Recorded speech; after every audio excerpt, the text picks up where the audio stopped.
Hello, and welcome back to another episode of International Immersion, a podcast that seeks to capture the combined experiences of people, culture, places, traveling, current events, living abroad, and everything that comes along with them and more. For today's episode, I have a very special guest, an up-and-coming author, writer, and activist in a number of circles. Her name is Amy M. Lee, and a little synopsis about Amy. Amy was born in Vietnam 9 months before the Fall of Saigon in 1975, and she was also born with a serious heart condition and a life expectancy of only 5 years. So, and actually to save Amy, her mother actually left Vietnam and braved the open seas in pursuit of one goal, and that was to make it to the U.S. and to get Amy the medical care that she needed to stay alive. And at that time, there was a mass exodus from then South Vietnam due to the fall of South Vietnam and the cessation of the Vietnam War in its entirety from 20 plus years of Japanese, French, and then U.S. involvement.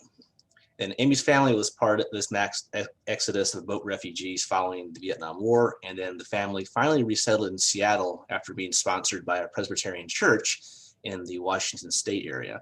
And then after graduating from college and working in corporate America for over 20 years, Amy has made a complete 180 to pursue a career in writing.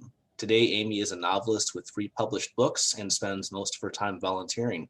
So Amy, quite a story to say the least, and it's wonderful to have you on the show today. Hi, Sean. Thank you so much for having me on the International Immersions podcast. This is very exciting. You're quite welcome. I'm really eager to learn more about you because, having known you for a little bit and getting to know your story and everything, it's quite the story, and the amount of adversity and the odds you face to get where you are now, I would say, is just kind of all but incredible, in my opinion. Thank you. Well, I am just one story. There's hundreds and thousands of Vietnamese boat refugees or just refugees in general that have yet to tell their story. So I hope this will open up that dialogue. Well, I think that's a great thing to say because, this podcast, as I told our viewers many times, it's all about spreading information and breaking down barriers and opening information and the different aspects of this world open, to an international audience. So the goal is to basically just people can learn more about the world and they don't have to be confined to their geographical region and the mentality there. Yeah, absolutely. And it's a beautiful thing you're doing, providing this platform for all the voices and the stories. So thank you, Sean. Oh, I appreciate it. And, stories like yours just encourage me to continue this and to, delve deeper. So if you want Amy to go ahead and get started, we can kind of start off with kind of your background and family history, because obviously you're originally from Vietnam, but what can you tell us a little about your background and family history? That'd be a great place to start, I think. Yeah, sure. So I was born the only child. My mom actually had me quite late in her life. She was 35, and she was in a arranged marriage to my father, who actually had a family of his own, which we didn't know about until later. But when Saigon fell in 1975, my father went back to the United States with his American family. And my mom raised me by herself. We had extended family, of course, but it was mostly just, the two of us growing up. And when I think it was around 1979, things got really bad with the communist regime, and life was just really challenging. Plus, with my congenital heart defect, I was withering by the day. So not only was it my health, but my starving and not having any resources, that kind of thing, my mom decided to escape the country. Bravely, she took with her my 16-year-old cousin, and we left with 40 other boat refugees in the middle of the night, ended up in the open seas for 5 days and 4 nights, and ultimately ended up at a refugee camp in Galang, Indonesia. So that's the early part of my life. Luckily, we were sponsored to the States, and I remember the first day landing in Seattle. It was freezing. It was March, and we just came from very tropical weather. And I was so sick that when my sponsor picked me up, I was so tense. I remember just wanting to throw up, but I held it in, and shortly after we arrived, I was rushed to the hospital actually in August to have open heart surgery. And luckily, that was a one and done operation. So all of my mom's struggles to that point was immediately resolved, I guess, because I was able to thrive after my heart surgery. And that's kind of my background. But like you said, I grew up in America and went to college, went to work in corporate America. And then, my mom had passed away, and I decided I needed to do something different and take time to mourn, take time to reset. And that's why I ended up being a writer.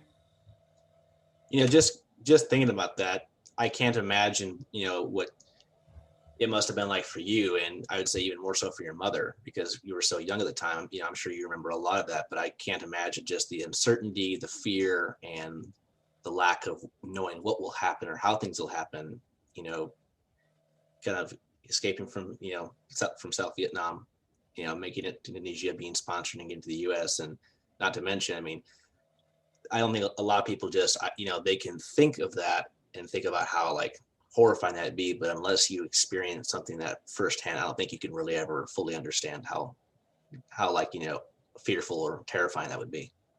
Right. And I think about that all the time. And, the more books that I read, especially about the Vietnamese diaspora or the refugee experience, I always try to imagine what that was like for them because, we all have our challenges. We all go through our ups and downs. And, there are triggers that bring us back. And so for me, it's trying to really live the best life that I can, knowing that my mom fought so hard, and went through so much for me. And so, yeah,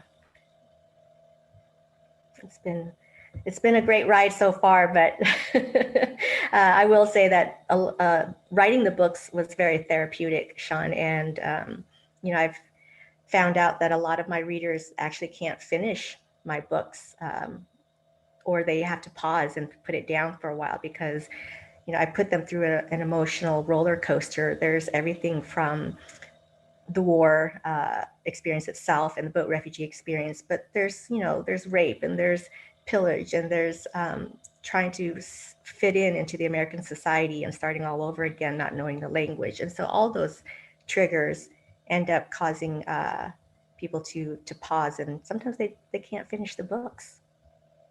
That you bring up a good point. I think that for a lot of people, and even myself, writing is very therapeutic sometimes, just to kind of let out a lot of your thoughts. But in your case, I think it definitely would be extremely therapeutic for you, given what you and your mother in particular have been through. And I think for a lot of people who don't really have anything really to compare to those experiences, that would be very overwhelming. And unfortunately, I've not had a chance to read your books yet. I'm looking to do it as soon as I can, but I'm sure I'll definitely may have a similar experience or potentially, feel the same emotions that other readers have just from reading your story, because it sounds like you've been able to encapsulate so much of that emotional and mental journey that you've been through into your books. Thank you. I think part of it is just, again, trying to be empathetic and put yourself into those shoes. And, when I first started writing my books, I wrote, especially with Snow in Vietnam, my debut, I wrote that in past tense because it's a historical fiction novel. But halfway through, I paused and I said, you know what? I want to take my readers through this journey with me, and I don't want the stories to be forgotten. So I rewrote that in present tense and first person, own voices kind of thing. So I think having that perspective makes it a little bit more closer to home. No, completely. No, and that's a great launching point to our next point of our discussion, is that it's your early life and the challenges you faced, after you arrived in the U.S. Because you said, you literally arrived in the U.S. and literally, no time flat after you get here, you were rushed into surgery to take care of your congenital heart issue. But as we can tell, it was successful, thank God. But I know that whole process of acclimating to living in the United States for you and your mother must have been very challenging, and at the same time, very. I can think of so many different ways to describe it, possibly, because I haven't I haven't experienced that. I've lived in another country and faced culture shock and assimilating to another culture, but not in that way. Yeah, well, the benefit is you stay in one country and then over time you acclimate. So with you, I think, Sean, you were in China for 4 years, is that right? Yes. So I think had you stayed there longer, you probably would be pretty immersed. But I will say that, for me, my elementary years were really happy. I despite having my heart issues, like I always came in last when we had to run the mile at school, and I couldn't join certain sports. And I was always little. I still am little. I never grew. And it's so, certain sports were challenging, but um, I didn't let that deter me. I had so much spirit and fire in me. And I think that's from my mom. And so um, I was kind of pretty tenacious, and I took advantage of kids when I was younger. I was kind of the little bully, I have to admit, because it was, you have to fight to survive and stand out when you're little and when you're sick. Um, Well, as they say, big things can come in small packages. oh yeah, dynamite. But like I said, elementary years were really happy, and we lived in our own little pocket, of a community. I had my sponsors, the church, and it really wasn't until my mom remarried, that was the turning point for me. She remarried, and we moved down to Orange County, California, and you would think that life would be better because there's a huge Vietnamese population down there. Little Saigon is, thriving down there. But when you're a teenager and you're stuck between two different worlds, and you were ripped apart from or ripped away from the only place you ever knew, it was really hard for me. And that's why I wrote my third book, Snow's Kitchen. The first part is a novella. The second part is our family recipes. But the novella piece really is about what a lot of teenagers face. We deal with first loves, we deal with bullying and confusion and hormones and parental, The whole nine restrictions, yards. the whole 9 yards. And on top of that, you're a refugee, and so it's complicated. But I wouldn't trade it for anything, because it brought me to today and helping me to understand what I'm made of and what I'm capable of. And I think that we're given these adversities for a reason. No, for sure, and I think it's all about what we, like you said, it's what we do, what we do with ourselves when we're faced with challenges, adversity, and I think, from my own experience, kind of being immersed in two different, being from one culture and being immersed in a new one, and kind of being in the middle, it definitely opens you up to advantages, but also it definitely opens up more challenges than any person from either place would face. Yep, absolutely. Yeah. And then just to say, so you moved to Orange County, and then when did you and your mother move down to Orange County? We moved down there in 1987, so it would have been, or maybe it was 88. It was right after my 7th grade. So we moved down there. We started in we moved down to San Jose first for a little bit, and then made our way down south to Westminster, Santa Ana area. And, things were okay, but my stepdad and I didn't see eye to eye, because he was very traditional and patriarchal, and I was a little bit more rebellious than I should be for a Vietnamese girl who's supposed to be dainty and quiet and demurring, and I was not that. But he was an authoritarian. But I think again, that experience helped me to appreciate my mom more, and to also understand that I have to face these things, and I have to figure out how to navigate through them, and not lose myself in the process. And that was hard, and that was scary, but it also, in a way, helped me prepare for when I eventually did marry. And I've been married once for 2 years. I was married, and it was with the man that I thought was going to be my, one and only, but it didn't turn out that way because it ended up being a very abusive relationship. And when I'm sorry to hear that. thank you. And you take stock in yourself after a little bit, and you realize what is it that you want in life. But anyways, after 2 years of being in that marriage, I found the courage to leave. And I think had I not had my nervous breakdown, I think I would have probably stayed in that marriage for a while. But I left with $100 in my pocket, no car, and only a trash bag of clothes.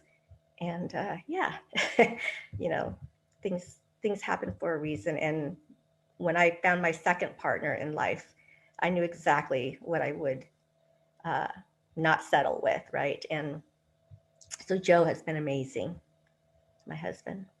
No, I think that you bring another great point is that sometimes we have to experience things that we don't want to really know what we don't ever want.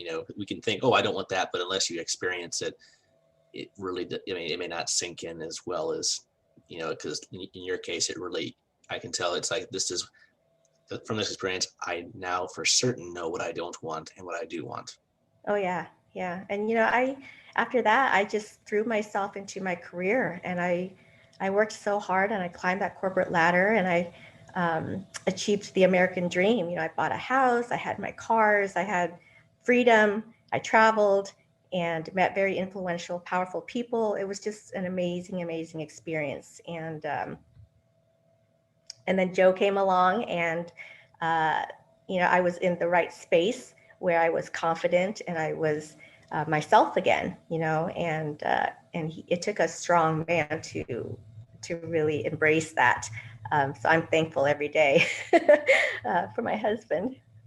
No, that's wonderful. I think for a lot of people, it's having that partner who's that special person in your life. That is such an important thing. I mean, people may, say a lot of different things or have different viewpoints, but I do think that if you find the right person, it can make such a huge difference in your life.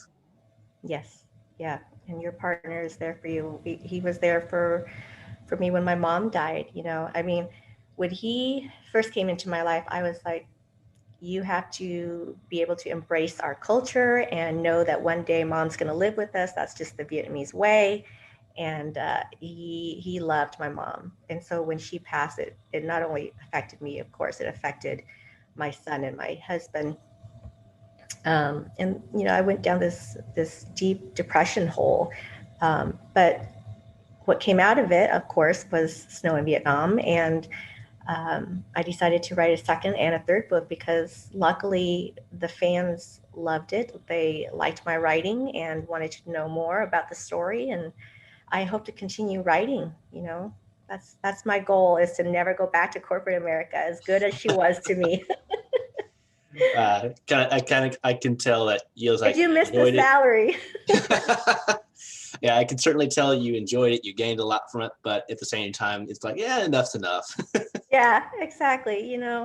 Is it? I think it was Confucius that says, we have two lives, and our second one begins when we realize we only have one.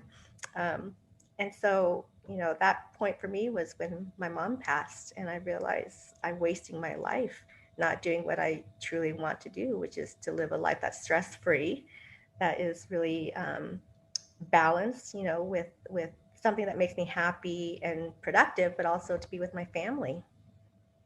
No, as they say, family is the most important thing in life. I mean, almost every culture holds that value, I think, from my own experiences.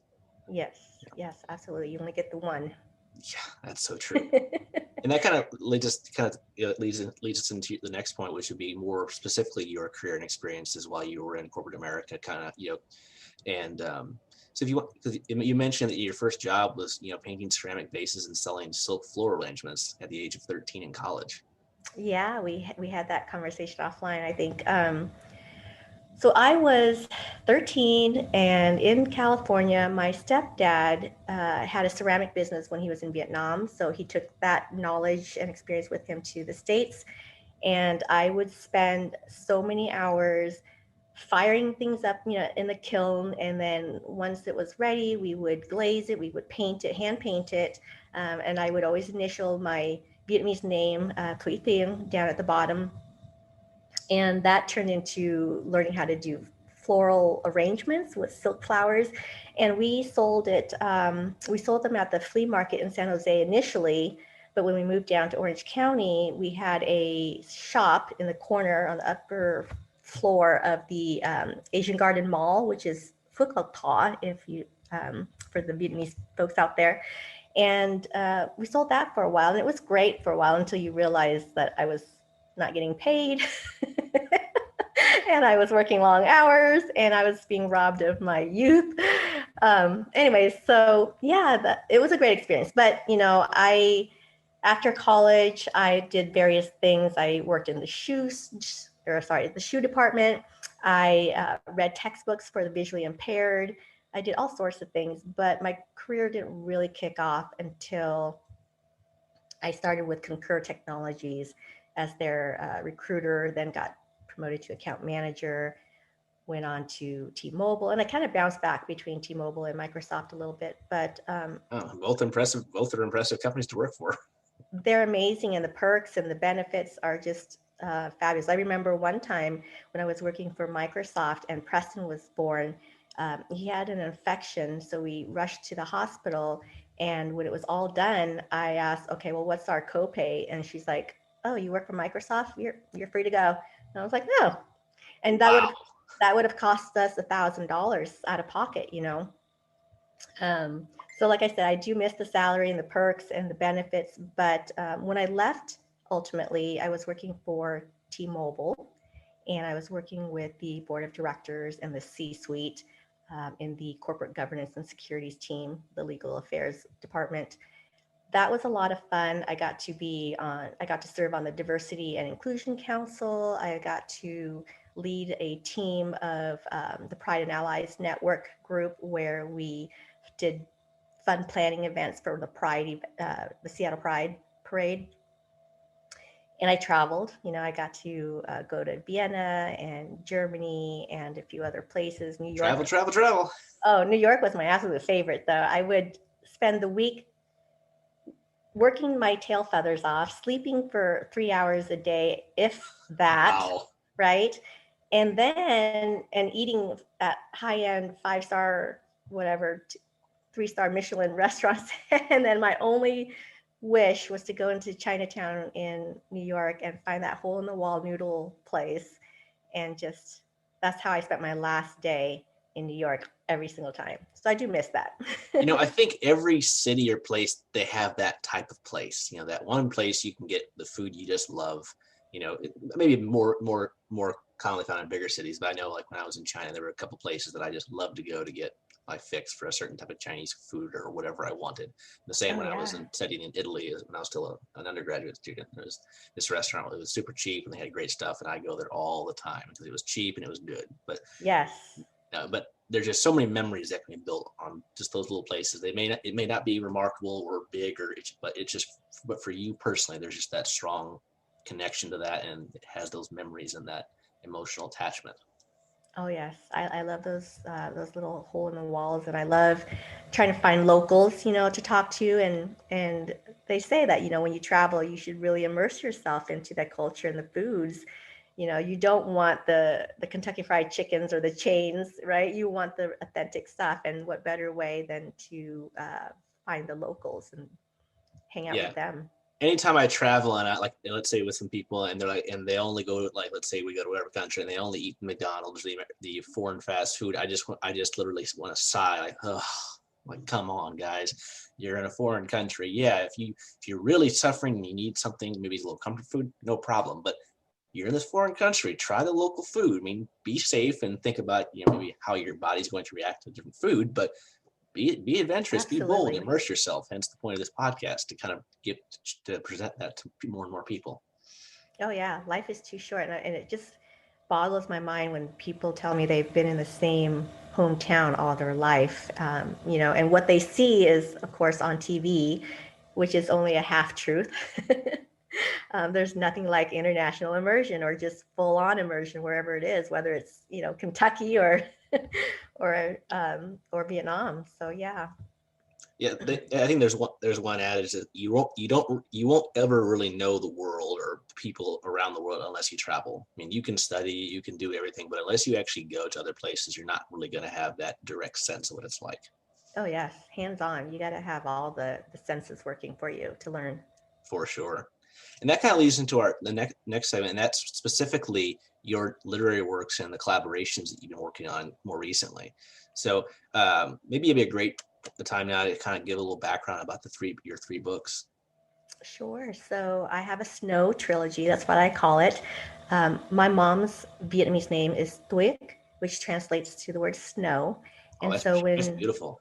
Thank you. So when you wonder why it's called snow in Vietnam, yes, actually there is snow in Vietnam, but it was named after my mom. And that debut novel was all about her escaping Vietnam after the fall of Saigon. So it's not necessarily about the war, it's about the boat refugee experience and what made us or hundreds of thousands of people leave the country, after all those years of colonialism and domination. We finally had a mass exodus at one point. And when I wrote Snow in Vietnam, it was it was a very interesting experience for me because I started to understand a little bit about my heritage, and I started to identify more as a Vietnamese person than an American person, which was interesting for me. I never thought I would have that epiphany because I came here at such a young age, but when I wrote that book, I traveled a lot and I interviewed a lot, war veterans and refugees. My mom and I took a trip to Vietnam together prior to that, but after that, I also went with my mother-in-law and my honorary dad, as well as my husband and son.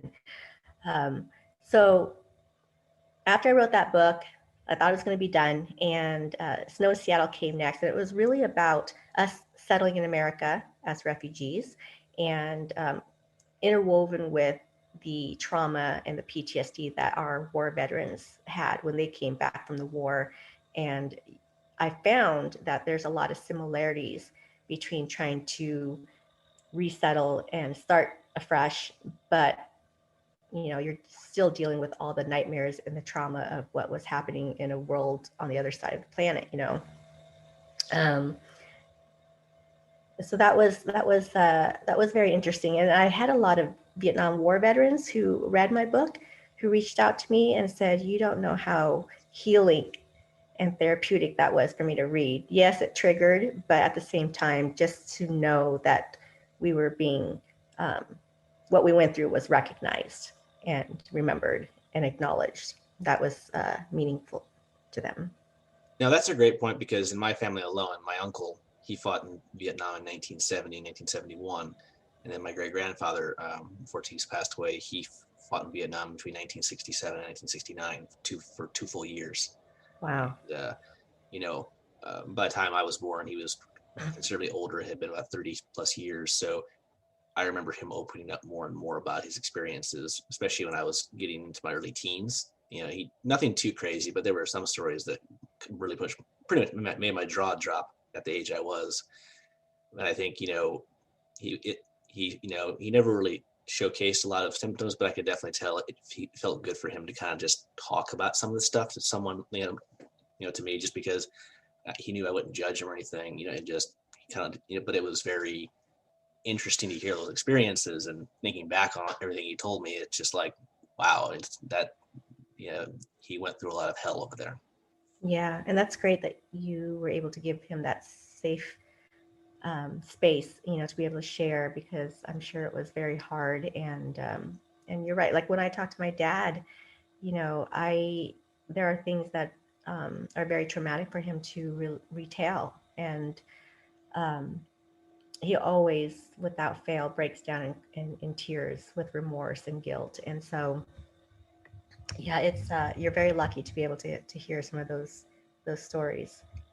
And I think for in the long term is that people should never forget the lessons and the horrors of war and what war can do, because as they say, people who do not learn history are doomed to repeat them. Look what's happening again and again throughout human history. you have a terrible conflict. People are like, oh, we don't want to do that again. But each generation, they don't experience that. They're further removed from it, and eventually it's going to happen again in some capacity. So I think that these lessons need to be carried on, and they have to be, I wouldn't say instilled in people, but people need to at least understand, just how bad things are, and that you never want to have this repeated again. Yeah, war is very political, but the underlying fact is that it affects hundreds of thousands and millions of people, and that those are the stories that need to be told, which we don't often hear. And I'm so happy to see a lot of authors and creatives producing works that showcase that, because when I grew up in America here, people would always ask me, well, what are your thoughts on the Vietnam War? And I'm befuddled, I have no response, because what do you learn in school? You just learn about the war itself. You don't learn about the impacts or the aftermath, or what actually happens in country. Yeah, and school teaches you the facts, the facts, dates, and just kind of an overview, but it doesn't teach you, as I like to say, history, his story, or her story, the actual stories behind it. And I think that's what, for me, makes history so interesting, is that it's not just the facts and dates, it's the stories and how relatable so many of them are to our lives today. And just like, oh, wow. And that's where I think you can build more of a connection and a sense of like, oh, this person lived, X amount of years ago, but I can relate to them very well now that I know more about them and kind of what they went through. Absolutely. And that's one of the reasons why I make my son read an hour a day. And he now is very interested in war stories. He watches a lot. He's 11, and he watches a lot of war movies and reads war stories. He recently read one about the atomic bomb in Hiroshima, and that was The Last Cherry Blossom by Kathleen Birkinshaw. And then we also, I think in school, he read something about the North Korean defectors, and watched a documentary on that. So there's some really interesting ones that I've seen as well, and those are very, very uplifting, but also very sorrowing. Yeah, it's eye-opening and it's startling, but I'm so thankful that there are authors that are sharing these memoirs and writing their stories. And I know it's painful, but it's really doing great justice for our younger generations, and in the years to come. No, for sure. And I think, and as I say, keep it up. So you've done these two books, and you said your third book, if I'm not mistaken, is called Snow's Kitchen. Yes, and that was written in November, published in December of 2020. And thank you, Sean, for being there for the book launch party. That was a lot of fun. It was a lot of fun. Now it's 2021, and I'm ready to, it's like I tell myself, I just want to do other things. I've been writing nonstop since March of 2017, and with 3 books now under my belt, I just wanted to do something different. I want to dabble into maybe screenplay or audiobooks or what have you. But what's funny? It's now March, and I am itching to write again. And I think I'm going to start my own critique team pretty darn soon and start writing another novel. That's wonderful to hear, and go for it. You've completed 3, and they're all 3 are very interesting from what I've seen, and I'm definitely certain that especially the third one, since it involves food, is really going to gain a lot of notoriety, because let's face it, food is food, and we all like food. Food is such a common language, right? It crosses all those boundaries and barriers. That's probably, for me, at least in my experience, the single best way to connect with people, regardless of language, culture, race, around a dinner table, sharing food, and the mutual enjoyment and appreciation for the food that we all have. Oh, yes, absolutely. That and music, right? Yes, karaoke, especially in China. It's like you'll have Chinese and foreigners, we're all together just singing and singing to our heart's delight, and not with no care in the world. I'll take your lead on that one. You sing first. You also mentioned that you've, now that you reside in Oklahoma, you're the president of the Oklahoma City Writers, correct? Yes. So the Oklahoma City Writers, Inc. is a group here in Oklahoma that I was off and on member of for 2 years. And, just one day, the former president, reached out to me and said, "Hey, we would really love for you to be the president for 2021." And I just love saying yes, Sean. So I said, "Sure." And, it's been a learning experience for me because not all writers groups are created equal. I belong to 5 of them, and Impressive. some of them are movers and shakers, and some of them are a little bit behind, a little bit on their technology, or just what have you. But there's a whole spectrum out there, and my point is that as a writer, it's important to be a part of these organizations. No matter where you're at in your journey, you can be a newbie and not know anything and still learn so much, or you can be someone who's got 40 books under your belt and have been around the world a few times, and you have so much to offer to these folks who haven't published yet or are just thinking about writing. So it's been a great journey for me. And between that and doing some of the other things that I'm volunteering for, it's really keeping me busy. Healing Hearts Vietnam is one of my favorites that I just joined up with and partnered with. They're a nonprofit organization based out in Williamsburg, Virginia, and they're ran by a couple of surgeons, cardiac surgeons. They go to Vietnam every year, and they help provide resources, financial, um, money and equipment to the families in Vietnam who can't afford open heart surgery or any of these medical services. So it's been great. They actually have fundraising events all the time. So I'm hoping to get more and more involved with that. There's the Vietnamese Heritage Museum. That's pretty exciting and cool. I can't talk too much about that because there's some works behind the scenes, but we're always looking for. I completely understand. Yes. Okay. But we're always looking for, donations, whether it be monetary or artifacts or stories, because eventually we'd like to open up that museum, and that's based in Orange County, actually, Santa Ana area. And you also mentioned to me you're also like in the anthology The Heart of the Heart Warrior. Yeah, so I am now starting to really be interested in my heart defect. When I was growing up, I never realized what I was sick with, and it turned out to be it's called an atrial septal defect. And back in 1980, it took 6 hours or more to perform that surgery, to crack your chest open. And my heart was tiny. They say it's the size of your fist, right? So I can't imagine my doctor going in there to operate on me. But from what I hear now, it's like simple procedure, 30 minutes and you're done. And they resolve the hole with a catheter, and it's ridiculous how fast technology has developed. But there's 2 things that I'm working on that's related to the heart. One is called The Heart of a Heart Warrior. It's an anthology that Jana Jaworski is putting together, and hopefully it'll come out sooner rather than later this year. It is a collection of essays and stories from heart warriors like myself who've gone through this surgery, and some of them have gone through multiple, like 10, 12 surgeries. It's not just the one and done like me. That's unbelievable. I mean, it's one thing to go through a surgery like yours. I mean, and you can see how technology has progressed to a point where it's become more routine and kind of more like, oh, no big deal. But just to think about having repeated surgery after surgery, oh man.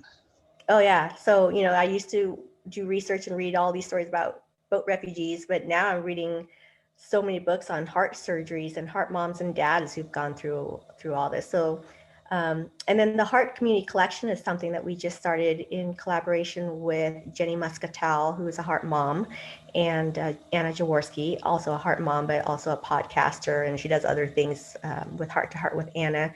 But the 3 of us met on Facebook, and we discovered that we all had a passion about something, and decided in 2 weeks that we were going to launch this Heart Community Collection. It is a website and it's a resource for the congenital heart defect community. So I invite others to check it out. We're always looking for stories and resources and ways to collaborate. No, that's wonderful, and it's amazing, and it's so inspiring that you've taken the time to kind of delve into or even start some of these many different initiatives, projects, organizations, because I think a lot of people, they kind of get into a rut where they think, oh, what can I do? I can't do anything. I can't influence anything. But the reality is that you can. It's just a matter of maybe how long and how much. Right. And the other thing that I'm really passionate about now is the mental health piece. I was very fortunate to be on a project recently in collaboration with TAM, which is Talk and Mend, and they hosted a essay contest for the Vietnamese youth in which you had to write an essay, I think it was 800 to 1,000 words, but it was about mental health and why you hide certain feelings and how that affects you. And I collaborated with 3 other Vietnamese authors, and that recently just ended. So we were able to award first, second, and third prizes for these essays, and they're profound, they're compelling, they're heartbreaking. But like anything, you have to be able to open up that dialogue to start healing. And I think mental health is one thing that we love to turn our backs on, and admit that there's nothing going on. Well, and just think about what mental health was, or how mental health was thought about 50 years ago versus today. And like, for example, like from my experiences in China, mental health is still much more like under the radar, or kept more under lock and key. It's treated, and it's getting better, but it's still relatively inferior to how it is in the US, or at least the services and options people have to combat it. Yeah, and the more we talk about it, the more it's going to go mainstream, and it's not going to be a taboo anymore. I mean, yeah, and no longer, oh, that's just a construction of someone thinking. It's like, no, it really is. It's real. It's not. Absolutely. I mean, think about when we wouldn't talk about breast cancer. That was something that nobody talked about, and now it's in everybody's mind. So yeah, it's very important that we continue to have that conversation. No, very well said. And as with anything, awareness, and more awareness. Can't have enough. Yes. So kind of starting to wind down now, I think it's important, to kind of talk about, for yourself and what's important for you, your long-term goals, and maybe what you think your legacy, or what you want your legacy to represent or characterize. Well, definitely want to see the Vietnamese diaspora story in mainstream. There's so many of us out there who have a story that aren't captured yet on screen. So my legacy, I hope one day, is to be able to see Snow in Vietnam or any of the Snow trilogies out on the big screen or on a web series. But the other thing too that I want to leave with my family and my son and the future generation is to always remember their heritage, to always be curious, and there's so much to learn. You can't just read one book and think you have the full picture, right? And so for anybody who's wanting to write a story out there, please write your book, because we need more voices. We need a full 360 view. I have one of the things we didn't talk about was my volunteer with the Care Center here in Oklahoma City, Oklahoma County. They're the only child advocacy center in Oklahoma County. And it's super important for me to work with them because not every child has a voice. Not every child has that good, life that all child deserves, or all children deserve. And so I work with abused children, but my role is easy. I get to play with them and just bring some comfort to them before they go into their forensic interviews. But I would love to continue doing that. And the reason why I got involved with that, Sean, was because I was writing this book called The Copper Phoenix. And I had to stop writing that because it was just so traumatic. It's a story about a girl who grows up in a very dysfunctional home, a very violent lifestyle. She's abused repeatedly. And what's amazing is she comes out of it as an adult with a strong head on her shoulder. And you would never know what lay beneath the surface, right? She's this successful, beautiful, funny person. And but yeah, the Copper Phoenix, that's one of the things I want to start up with my critique team, because it has to be written. And as uncomfortable and as triggering as it can be for some readers, it's also important to put that out in the open, right? So we can learn. And like the title says, the phoenix, the phoenix Mm-hmm. rises from the ashes, so that's very symbolic there, in that I think a lot of people, they may come from a very troubled background or very, deplorable background because of what's been done to them, but they don't let that shape their life or their mentality. They will suffer from it, but they don't let that rule them. And that is so important. Yeah, absolutely. I love books that make me cry because it makes me feel something. And so in turn, I love to write books. It goes to show the book has conveyed the message well to make you feel that way.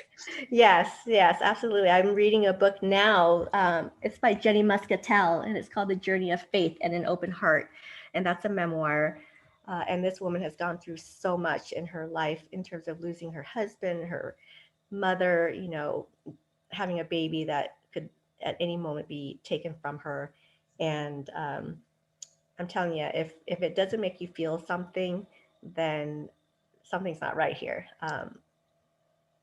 But yes, the Copper Phoenix is something that I want to leave before I leave this world. And also my dad's story. My dad's got an amazing story as well that is also just unbelievable. And just what you've mentioned about his life, and you told me more outside of today's discussion, that would be, I think, one hell of a book. Oh yeah, he pursue that project. He was born in 1936. He joined the Viet Minh. He joined the South Vietnamese Army. He fought against the French. He's done so much. And war, this is the reason why I want to write this book, my dad's story, is it is really, you're on the ground with him, fighting the war. You are, it's sad to say, but this is part of war. You're killing people. You're eating their hearts and livers. You're doing all these things, smoking the bad guys out. And I want people to understand that, war is not something where you just push a button from hundreds of thousands of miles away. And it's devastating. And so, yeah, I want to write his story. And I think that just encapsulates, I think, one of the most, I would say, true quotes about war I've ever heard is from the U.S. Civil War General William Tecumseh sermon. It's very simple. His quote is, "War is hell." Yeah, absolutely. We all carry the scars from it. You don't have to be in the war to feel the effects of it or see the effects of it. It trickles. No, it's all encompassing, unfortunately. It's like a ripple. It just works its way out. Mm-hmm. Yeah. So, kind of going off that, was there anything else, besides these, any other long-term goals or thoughts that you've had? Because I know you want to work on more books and you want to maybe explore some more projects, but is there anything else maybe that really maybe speaks to you, that you really, impassions you to do something? I'm turning 47 this year, Sean, and I can't believe that, this little refugee girl from Vietnam made it to America and lived this long. And there's one thing that I've learned, and that's to not give up on yourself. I think that no matter what stage you are in your life, that if you are living your truth, then that's what it's all about. Don't give up on yourself.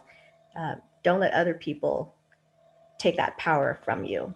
And I know that I have so many friends who feel powerless because someone did them wrong. And And I know it's as hard as it is to do, the best thing you can do is forgive and move on, let go.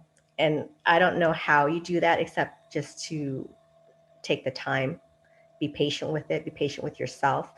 Um, it's okay to cry. It's okay to be angry. It's okay to grieve and be mad. Um, but it's not okay to bottle up and pretend you don't feel anything. No, and I think letting go is a huge issue because some people just can't do it, and they think they're maybe that they can't let go. It maybe hurt the other person, but they don't realize that it's consuming themselves as well. Yeah. And as I say, it's like, always try to forgive. Don't forget, because you don't want to repeat, but forgiving is very powerful, and it's very liberating that you Yes. can do that. And in many cases, it's like if someone is, not a good person, so on and so forth, I think being able to forgive them or just forgive it and move on, that shows that, at least maybe in one person, I'm a better person than they are. I can do that. They can't do that, but I can. Not to be vindictive or, maybe maniacal, but that I think is very important for your psyche. Absolutely. And when I came out of my first marriage, that's the best thing I learned was, to not let anyone have that power over you. I still have nightmares, all these years later, but I'm sorry to hear that. thank you. It's what we live with, but you can't let it be the central point of your, the focus of your life and dictate how you live your life. It's hard to, there's days and there's ebbs and flows. Everything's a balance, right? But if you keep working at it, eventually you'll get there, and you can breathe, and you can look back and say, I made it. And that's all we can do in this No, life of ours, right? no, very well said. And I really like your, the final thoughts that you prepared. And if you want, I'll go and read them now. Yeah, I just thought it really kind of captures kind of the heart of this, is that, and it goes as follows. Life throws us a lot of curveballs, but it's never too late to reinvent yourself or to write a different ending to your story. If your dreams don't scare you, they're probably not big enough. And if you aren't living your truth right now, don't give up on yourself. You're the most powerful person in your universe. Don't let anyone have that power over you. Thank you for reading that, Sean. And I hope that resonates with somebody out there. I would be surprised if it does not. Thank you so much for having me on your podcast. It's been very, very just a beautiful experience to be able to share my story with you, to get to know you, and hopefully to reach somebody and shake them up a little bit. That's my goal. Well, and to reciprocate, Amy, it's been a pleasure, getting to know you literally the last month, now, and doing this. It's, and your story is inspirational. It's amazing, and it shows what someone can accomplish. And in many cases, kind of in maybe in not the most direct way, but you kind of, in a way, encompass the American dream to an extent, that you've been able to come here, make something of your life, have all these experiences, and now you're contributing, giving back to society, both, at a global level.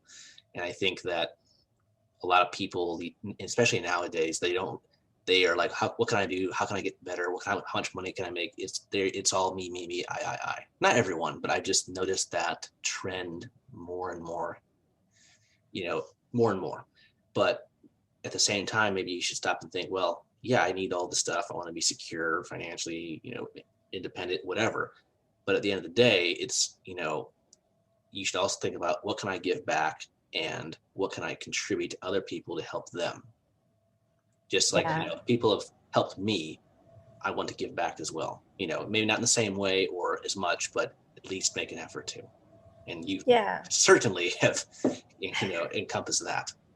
Thank you, Sean. We all can give back in one way or another, whether it be our time, whether it be financially, whether it be just our knowledge and our storytelling.